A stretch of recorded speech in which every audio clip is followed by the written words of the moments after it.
नमस्कार दोस्तों, जय हिंद, वंदे मातरम। आप सभी का स्वागत अभिनंदन है टीटी फैमिली शिक्षकों के परिवार जायसवाल कोचिंग सेंटर पर, पावर्ड बाय शिक्षा ही प्रकाश है। मैं आपके साथ जायसवाल सर। आप सभी का स्वागत अभिनंदन है टीटी फैमिली पर। और दोस्तों, आज की क्लास में हम बात करने वाले हैं आपके हिंदी ग्रामर के जो आपका चैप्टर है सिलेबस के अकॉर्डिंग, वर्ण विचार का चैप्टर करेंगे। और वर्ण विचार से आज हम वर्ण से टोटल 30 क्वेश्चंस टॉप 30 सेलेक्ट कर रहे हैं, जो सभी आपके कंप्लीट हो जाएगा। यानी वर्ण विचार का वर्ण का टॉपिक हमारा क्लियर हो जाएगा। तो क्या आप सभी लोग तैयार हैं? इसके पहले भी हम वर्णमाला की टॉप 50 क्वेश्चंस कर चुके हैं, जिसका आई बटन पे ऑलरेडी लिंक दे दिया गया है। तो चलिए देर न करते हुए क्लास को कंटिन्यू करते हैं। और पहला प्रश्न आपकी स्क्रीन पर ऑलरेडी आ चुका है। पहला प्रश्न दिया गया है, निम्नलिखित में से अयोगवाय है? विसर्ग है, महाप्राण है, संयुक्त व्यंजन है या अल्प प्राण है? तो हम सभी लोग जानते हैं अयोगवाय कौन से कहलाते हैं। तो अयोगवाय जो होते हैं विसर्ग होते हैं। एक अनुस्वार होता है, अनुसार जो होता है, और एक आपका विसर्ग जो होता है। ये दोनों अयोगवाय कहलाते हैं। ठीक है, अनुसार और विसर्ग को कहते हैं, क्योंकि ना तो स्वर के अंतर्गत आते हैं और ना ही यह व्यंजन के अंतर्गत आते हैं, लेकिन यह स्वर के अंत में अवश्य लगते हैं। जैसे कि अन, आहा। तो अन में क्या हो गया? अनुस्वार, और आहा में विसर्ग है। तो यह दो अयोगवाय होते हैं। इसके बाद अगला प्रश्न क्या दिया गया है? निम्न में से अग्रस्वर पूछा जा रहा है।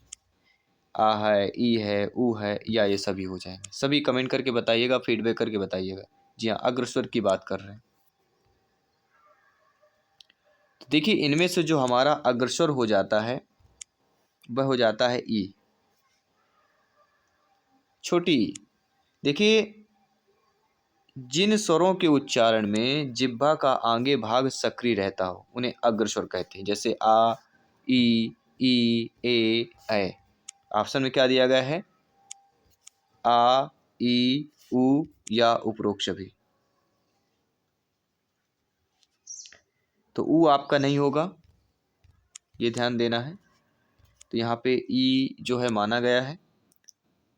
वैसे आ भी होता है अग्रस्वर में। ठीक है, आ, ई, ए, ये हमारे अग्रस्वर कहलाते हैं। यानी जिह्वा उच्चारण करते समय जिह्वा का आगे भाग जो सक्रिय रहता हो, आ, ई, ए। लेकिन ऊ में आपका सक्रिय नहीं रहता है। और यहाँ पे बड़ा आ था, ठीक है, तो मिसप्रिंट हुआ है, इसलिए आप लोगों को कन्फ्यूजन हो रहा है। इसके बाद अगला प्रश्न है, निम्न में से स्पर्श व्यंजन है? सभी लोग बताइए, स्पर्श जो व्यंजन कहलाते हैं इनमें से कौन सा है? देखिए, का वर्ग से लेके माँ वर्ग तक ये हमारे क्या कहलाते हैं? स्पर्श व्यंजन। का वर्ग से लेके माँ वर्ग तक हमारे स्पर्श व्यंजन कहलाते हैं। तो का से माँ तक देखिए, हमारा जो माँ दिया गया है वह हो जाएगा। ठीक है, जैसे का वर्ग में कंठ का स्पर्श होता है, का, खा, गा, घा, यंगा। चा वर्ग में तालु का स्पर्श होता है, चा, छा, जा, झा, या। टा वर्ग में मूर्धा स्पर्श होता है, टा, ठा, डा, ढा, अंडा, अंगा और अड़ा ये भी शामिल होता है। ता वर्ग में दांतों में स्पर्श होता है, ता, था, दा, धा, ना। पा वर्ग में होठों का स्पर्श होता है, पा, फा, बा, भा, मा। ठीक है, तो का से लेके का वर्ग से लेके पा वर्ग तक होता है, या का से लेके आपका माँ तक। तो इन चीज़ों का आपको दिमाग में बैठा लेना है। इसके बाद है, निम्न में से आवृत्तमुखी स्वर कौन से कहलाते हैं? जी हाँ, आवृत्तमुखी स्वर। उ हो गया, ओ हो गया, आ हो गया, आ हो गया। देखिए, आप सभी लोग जानते हैं आवृत्तमुखी जो स्वर कहलाते हैं, जैसे बड़ा आ हो गया, ये हमारा कौन सा हो जाएगा? आवृत्तमुखी स्वर हो जाएगा। तीसरा ऑप्शन जो दिया गया है वह हमारा सही हो जाएगा। इसके बाद अगला प्रश्न है, व्यंजन वर्गीकरण की दृष्टि से ला व्यंजन किस वर्ण भेद में रखा जाएगा? मूर्धन्य में, वश्य में, कंठ में या दंत में रखा जाएगा? 4 बेहतरीन लाजवाब ऑप्शंस दिए गए। तो व्यंजन वर्गीकरण की दृष्टि से देखा जाए तो ला जो व्यंजन जिस वर्ण भेद में रखा जाता है वह है आपका वर्ष। जी हाँ दोस्तों, वर्ष में आपका रखा जाता है। सेकंड ऑप्शन सही हो जाएगा। इसके बाद है आपका अगला प्रश्न, निम्न में से तालब्य ध्वनियाँ पूछी जा रही। का वर्ग, चा वर्ग, टा वर्ग, ता वर्ग। तो तालब्य ध्वनियाँ कौन सी होती है? चा, छा, जा, झा, या। तो चा वर्ग क्या हो जाता हमारा? तालब्य ध्वनियाँ हो जाती है। इसके बाद अगला प्रश्न है, किस विकल्प में मध्य स्वर नहीं है? कमल, मनोज, आज, मोनिका। देखिए मध्य स्वर की बात कर रहे हैं। जिन स्वरों के उच्चारण में जिह्वा का मध्य भाग प्रयोग होता है, कमल, मनोज, आज, लेकिन मोनिका, यह आपका मोनिका मध्य स्वर नहीं होगा। और हिंदी में आ हिंदी वर्णमाला में इस स्वर की कुल संख्या ए है। अगर पूछा जाए कि मध्य स्वर में आपका आ आता है। इसके बाद अगला प्रश्न है, निम्न में से किस विकल्प में अनुनासिक स्वर है? जी हाँ, मैं, कथाएं, ईंट, उपरोक्त सभी में। देखिए अनुनासिक यानी समझ लीजिए नाक का प्रयोग। मैं बोलते हैं नाक से प्रयोग होता है। कथाएं ये हो गया, ईंट ई हो गई। तो इन तीनों में आपका जो है अनुनासिक स्वर का प्रयोग हुआ है, इसलिए उपरोक्त सभी में जो फोर्थ ऑप्शन दिया गया वह हमारा सही हो जाएगा। इसके बाद अगला प्रश्न है, वा वर्ण का उच्चारण स्थान पूछा जा रहा है। आपके कंठोष्ठ, कंठतालु, दंतोष्ठ या दंततालु। सभी कमेंट कीजिएगा। देखिए वा वर्ण का जो उच्चारण स्थान होता है दोस्तों, जी हाँ, वा वर्ण का जो उच्चारण स्थान होता है वह हमारा दंतोष्ठ होता है। थर्ड ऑप्शन यहाँ पे सही हो जाता है। जी हाँ, दंतोष्ठ वर्ण जिसका उच्चारण दांत और होंठ से होता है। ऐसा वर्ण जैसे वा और फा, वा और फा। इसके बाद अगला प्रश्न है, हिंदी शब्दकोश में ज्ञान शब्द कहाँ से मिला है? खा वर्ण वाले शब्दों के, रावर्ण वाले शब्दों के बाद, छावर्ण वाले शब्दों के बाद, त्रावर्ण वाले शब्दों के बाद। देखिए हिंदी शब्दकोश में ज्ञान शब्द जो हमसे मिलता है वह आपके कहाँ से मिलता है? सभी लोग बताइए। वह आपके छावर्ण वाले शब्दों के बाद मिलता है ज्ञान। जी हाँ दोस्तों, अगला प्रश्न देख लेते हैं। विसर्ग किस ध्वनि के अंतर्गत आता है? जी हाँ, सभी कमेंट कीजिएगा। विसर्ग जो है आपके यह किस ध्वनि के अंतर्गत आता है? घोष के अंतर्गत, अघोष के अंतर्गत, उपयुक्त दोनों में से आता है या इनमें से कोई नहीं? विसर्ग जिस ध्वनि के अंतर्गत आता है वह हमारी ध्वनि कौन सी कहलाती है? अघोष ध्वनि कहलाती है। इसलिए सेकंड ऑप्शन यहाँ पे सही हो जाएगा। नो डाउट, आई होप आप समझ रहे हैं। इसके बाद हम बात करेंगे अगले प्रश्न की। किस क्रम में पार्श्विक व्यंजन है? टा हो गया, ठा हो गया, ला हो गया, चा हो गया। तो किस क्रम में आपका पार्श्विक व्यंजन हो जाता है? तो पार्श्विक व्यंजन की बात करेंगे आपके ला। तीसरा ऑप्शन सही हो जाएगा। इसके बाद अगला प्रश्न है, ज्ञा का निर्माण हुआ है किससे हुआ है? गा और आ से, जा और आ से, जा धन अय्या से, या जा धन अय्या और आ से हुआ है? देखिए ज्ञा का जो निर्माण हुआ है आपके जा, अय्या और आ से मिलके हुआ है। आधा जा, आधा अय्या और आ से मिलके ज्ञा का निर्माण हुआ है।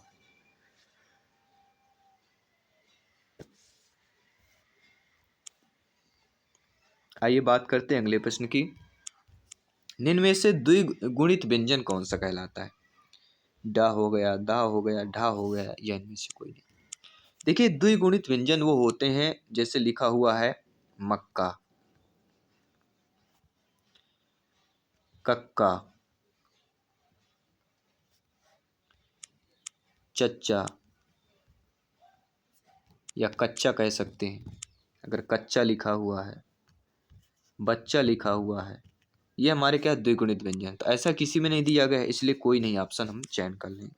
ठीक है, जैसे गन्ना में ना हो गया, कच्चा में चा हो गया, ये द्वितत्व का यहाँ पे प्रयोग हुआ है, 2 बार प्रयोग हुआ है। छा वर्ण किसके योग से बना हुआ है? का, सा और आ के, का, सा के, का और चा के, का, सा, आ के योग से बना हुआ है। सभी कमेंट करके बताइए। जी हाँ, सभी फीडबैक कीजिए, सभी कमेंट कीजिए।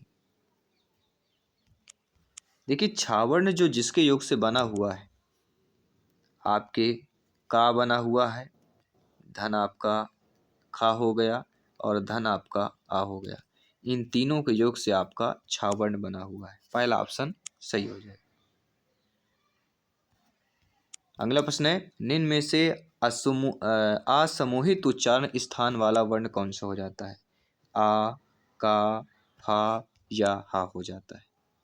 जी हाँ दोस्तों, असमूहित उच्चारण वाला स्थान बताना है। 4 ऑप्शंस आपके स्क्रीन पर दिए गए हैं। तो असमूहित उच्चारण वाला जो स्थान वाला वर्ण कहला जाता है, क्या वह फा है? सभी लोग बताइए, क्या वह तीसरा ऑप्शन है? अगला प्रश्न है, जिन स्वरों के उच्चारण में ओंठ गोले हो जाते हैं वो क्या कहलाते हैं? जी हाँ, ओंठ गोल हो जाते हैं। जैसे हम ऊ बोलते हैं, ऊ, ओंठ हमारा कैसा हो जाता है? गोल हो जाता है। ओ बोलते हैं, ओ, ओंठ हमारा क्या है? गोल हो जाता है। तो जिन स्वरों के उच्चारण में ओंठ गोल हो जाते हैं वे विव्रत कहलाते हैं, संवृत कहलाते हैं, वृत्ताकार कहलाते हैं या अर्धसंवृत कहलाते हैं? तो राइट ऑप्शन क्या हो जाएगा आपका? वे क्या कहलाते हैं? ना ही विवृत, ना ही समृत, ना ही अर्धसमृत, वह आपके वृत्ताकार कहलाते हैं। वृत्त, वृत्त पे बना कोण, वृत्त यानी कि गोलाकार। वृत्त कैसा होता है? गोलाकार का होता है कि नहीं होता है? जी हाँ, वृत्त गोलाकार का होता है। तो ओंठ गोल तो वृत्ताकार। प्रश्न पे ही उत्तर है, केवल हमें समझ लेना है बस। ए आय वर्ण की सही संज्ञा क्या होती है? मूर्धन, कंठ तालब्य, नासिक या ओष्ठ होती है? देखिए, ए और अ वर्ण की जो सही संज्ञा हमारी कहला जाती है वह कंठ तालब्य कहला जाती है। सेकंड ऑप्शन सही हो जाएगा। इसके बाद अगला प्रश्न है, संघर्षी ध्वनियां हैं सा सा साहा, ना सा ला, चा छा जा झा अइया, पा फा जा की बात करें तो संघर्षी जो ध्वनियां कहला जाती हैं वह चा छा जा झा और अइया, ये हमारी संघर्षी ध्वनियां कहला जाती हैं। कोई भी डाउट है किसी भी भाई बहन गृहिणी को, एग्जाम को फतेह करना है तो आपका डाउट क्लियर होना बहुत जरूरी है और इसके लिए आपको कमेंट करना बहुत जरूरी है, फीडबैक करना बहुत जरूरी है। आइए बात करेंगे अगले प्रश्न की। हिंदी शब्दकोश में छा का क्रम किस वर्ण के बाद आता है? का, छा, त्रा, ज्ञा। बहुत ही सरल प्रश्न है, अगर बन रहा है, नहीं बन रहा तो कठिन हो जाता है। तो हिंदी शब्दकोश में छा क्रम किस वर्ण के बाद आता है? जी हाँ, सभी लोग बताइए। पाफा बा भमा या रा ला वा। हिंदी शब्दकोश में छा का क्रम किस वर्ण के बाद आता है? का, पहला ऑप्शन सही हो जाएगा। इसके बाद हम बात करेंगे अगले प्रश्न की। निम्न में से अल्प तालब्य अघोष नहीं है? देखिए, झा, छा, जा, ये हमारे तीनों कहलाते हैं अल्प तालब्य अघोष ध्वनि कहलाते हैं, लेकिन चा आपका अल्प तालब्य अघोष ध्वनि नहीं कहलाता।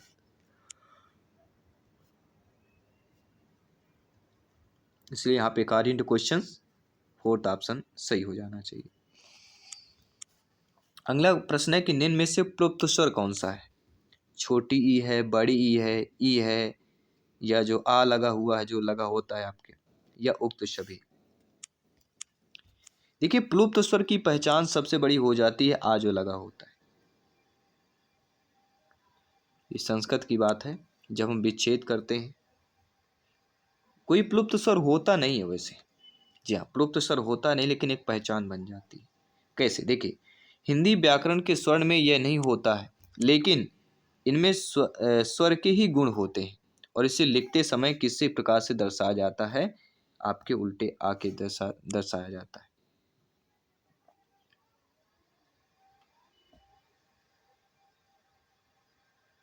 आइए बात करते हैं अगले प्रश्न। किस क्रम में स्पर्श संघर्षी व्यंजन है? छा में है, का में है, खा में है, डा में है? देखिए, जब भी स्पर्श संघर्षी व्यंजन दिया गया हो, स्पर्श संघर्षी व्यंजन की बात कर रहे हो, तो हम सभी लोग जान जाते हैं कि इस प्रश्न का राइट उत्तर क्या होने वाला है, क्योंकि स्पर्श संघर्षी व्यंजन और कोई नहीं, आपका छा हो जाता है। एक चा होता है, छा होता है, जा होता है और झा होता है। ये हमारे स्पर्श संघर्षी व्यंजन कहलाते हैं। देखिए स्पर्श संघर्षी जिन व्यंजनों के उच्चारण में स्पर्श का समय अपेक्षाकृत अधिक होता है और उच्चारण के बाद वाला भाग संघर्षी हो जाता है, वे स्पर्श संघर्षी कहलाते हैं। चा, छा, जा, झा। तो यहाँ पे चा, छा, जा, झा में आपका छा वाला दिया गया है, इसलिए हमारा सही हो जाएगा। अगला प्रश्न है, किस विकल्प में अनुनासिक ध्वनि है? ईंट, आम, संसार, हंस। तो हमने क्या बताया था, अनुनासिक से एक प्रश्न ऑलरेडी हम कर चुके हैं। अनुनासिक मतलब नाक से उच्चारण, तो ईंट बोलते हैं तो नाक से आ रहा है। बाकी आम, संसार, हंस ये नहीं हो रहा। अगर यहाँ पे लिखा होता और कोई, मान लीजिए ईंट के अलावा कौन कौन आता है, सभी लोग बताइए। नीक, यहाँ पे बिंदी लगी हुई।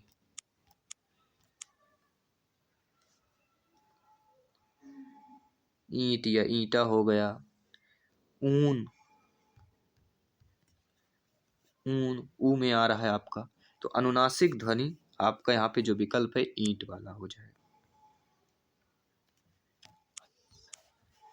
अंतस्थ व्यंजन की बात कर रहे हैं, फा, वा, सा या छा, छतरी। देखिए इनमें अंतस्थ जो व्यंजन कहला जाता है, अंतस्थ व्यंजन यानी वा की बात करेंगे, यारा, लावा, तो अंतस्थ व्यंजन वा वर्ण की बात करेंगे। इसके बाद अगला प्रश्न है, व्यंजन वर्गीकरण के दृष्टि से ला व्यंजन किस वर्ण भेद में रखा जाएगा? मूर्धन्य में, तालव्य में, कंठ में या दंत में रखा जाएगा। 4 ऑप्शंस दिए गए हैं और इसके बारे में हम ऑलरेडी आपको बता चुके हैं। अगर आपने ध्यानपूर्वक पूरी क्लास को अटेंड किया होगा, प्रत्येक प्रश्न के फीडबैक को सुना होगा, देखा होगा, जाना होगा, समझा होगा। तो व्यंजन वर्गीकरण के दृष्टि से ला व्यंजन जिस वर्ण भेद में रखा जाएगा वह कहलाएगा दंत। ला, ला बोलिए, बिल्कुल जिह्वा आपके दंत में चिपकी होती, जैसे ला बोलते हैं, चिपक कर वह एकदम से झटके से बाहर आती है और ला का उच्चारण आपके मुख से निकलता है। किस विकल्प में तालव्य वर्ण है? एकता, अच्छी, सखी या हम में है? तो जिस विकल्प में आपका तालव्य वर्ण है वह आपका कहला जाता है अच्छी। अच्छी, एकता, सखी, हम, लेकिन अच्छी बोलते हैं तो तालव्य में आपका स्पर्श होता है, तो तालव्य वर्ण अच्छी हमारा वाला हो जाए। इसके बाद अगला प्रश्न है, निम्न में से अंतस्थ वर्ण है? अन, आहा, यावा, अन, या, आहा और वाह हो गया। तो इनमें से जो अंतस्थ वर्ण कहला जाता है वह हमने बात भी कर चुके हैं, यावा, ये हमारे क्या हो जाएंगे? अंतस्थ वर्ण कहला जाएंगे। तो कोई भी डाउट हो बेफिक्र आप लोग कमेंट कर सकते हैं। आपका प्रत्येक कमेंट फीडबैक सर्वोपरि है, सम्मान है। जयसवाल सर अभिनंदन, स्वागत करते हैं। बहुत ही इजीली प्रश्न है कि हिंदी में कुल कितने वर्ण होते हैं, लगभग सभी लोग जानते हैं। सोते जाते जागते हुए सभी लोग जानते हैं 52 वर्ण। ये 41 आपके व्यंजन और गैर है आपके स्वर, सभी जानते हैं। अगला प्रश्न है, निम्न में से शब्दकोश में सर्वप्रथम दिखने योग्य शब्द कौन सा होता है? दान, मान, शान या ज्ञान? जी हाँ, ऐसा शब्दकोश जो दिखने योग्य सर्वप्रथम होता हो, सभी लोग बताइए। तो क्या दान दिखता है, मान दिखता है, शान दिखता है या ज्ञान दिखता है? सभी बताइए। तो सर्वप्रथम, सॉरी दिखने नहीं, लिखने योग्य शब्द जो हो जाता है, तो लिखने योग्य जो शब्द हमारा हो जाएगा वह कौन सा हो जाएगा? ज्ञान। जी हाँ दोस्तों, सर्वप्रथम लिखने योग्य जो शब्द हो जाता है वह ज्ञान हो जाता है। और मॉक क्वेश्चन देख लेते हैं आप सभी के लिए कि निम्न में से शब्दकोश में सबसे अंत में आएगा कौन सा शब्दकोश आएगा? मृग आएगा, मृतक आएगा, मृत्यु आएगा या ब्रह्मय आएगा? तो ऐसा शब्दकोश बताइए जो सबसे अंत में आएगा। यह आपको कमेंट करके बताना है। यह आप सभी के लिए मॉक क्वेश्चन के रूप में प्रश्न दिया गया है, फीडबैक करना है और 30 में से आपने कितना स्कोर प्राप्त किया ये भी आपको कमेंट करना है। और डेली हमारी चैप्टर वाइज क्लास होगी। और आज जो है वर्ण विचार का हमने किया, कल आपके नेक्स्ट चैप्टर की पूरे टॉपिक से प्रश्न करेंगे। एक एक टॉपिक डेली क्लियर करेंगे जिससे आपका सिलेबस कवर हो जाएगा। मैं आपके साथ जयसवाल सर मिलता हूँ आपके 7 PM में पेडागोजी की लाइव क्लास के साथ। सभी मित्रों को जय हिंद, वंदे मातरम, धन्यवाद सभी का।